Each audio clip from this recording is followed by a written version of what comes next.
Greetings to everyone. We are Group 6 and today we are going to present the case analysis of Winton Carter mining. But first, who is this company? This is a Canadian company in the mining sector that is considering becoming a joint venture in Africa. We will talk to you about the risks, disadvantages of the project, and finally our recommendations about the company's management team. So, let's go. WCMC value of 85 million Canadian dollars as successful mining operation in politically stable African country.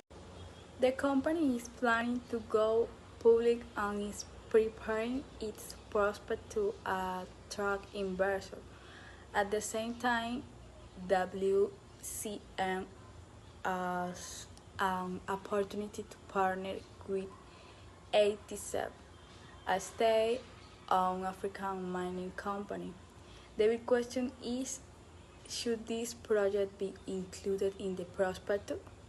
There are several serious risks involved in mining operations in Africa, such as first, political instability.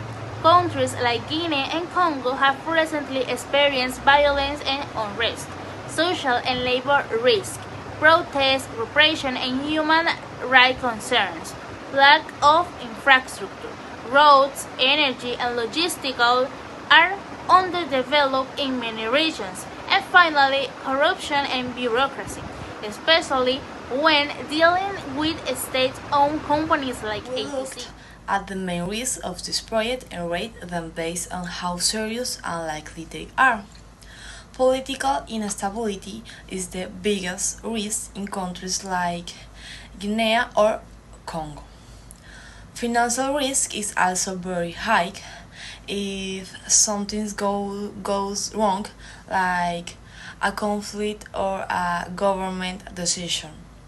Corruption is another big risk. Transport and logistics are a medium risk. Many areas don't have good roads, electricity, or ports, which could make the project slower and more expensive.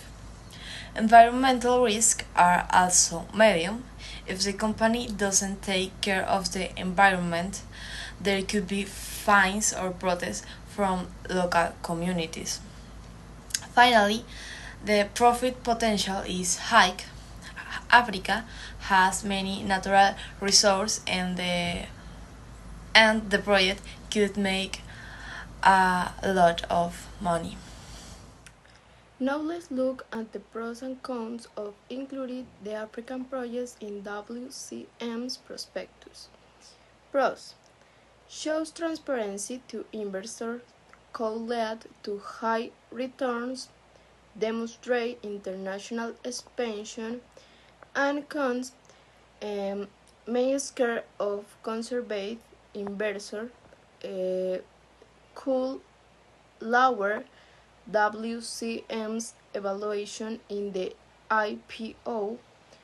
Partnerships with state-owned company might raise red flags.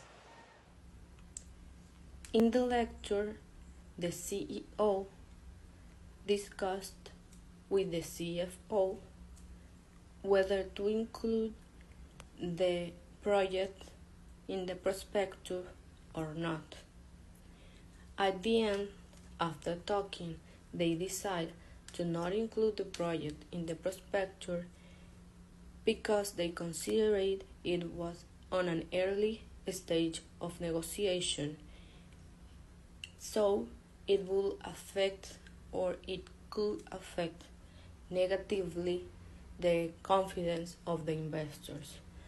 So they decided to wait until it's something more secure to include it later.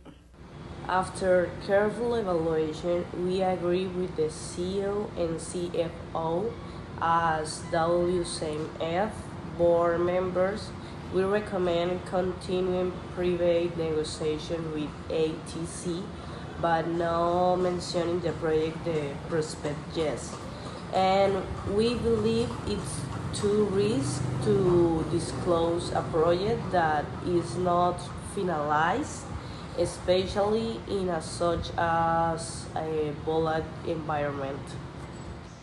Our recommendations to the CEO are: number one, continue the negotiations in private; number two, do not include the project in the prospectus until there is more certainty; and the last but not least, prepare the communication strategy for the future, in case the deal goes through.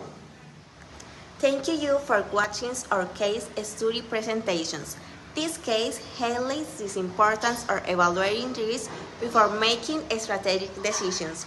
Until next time.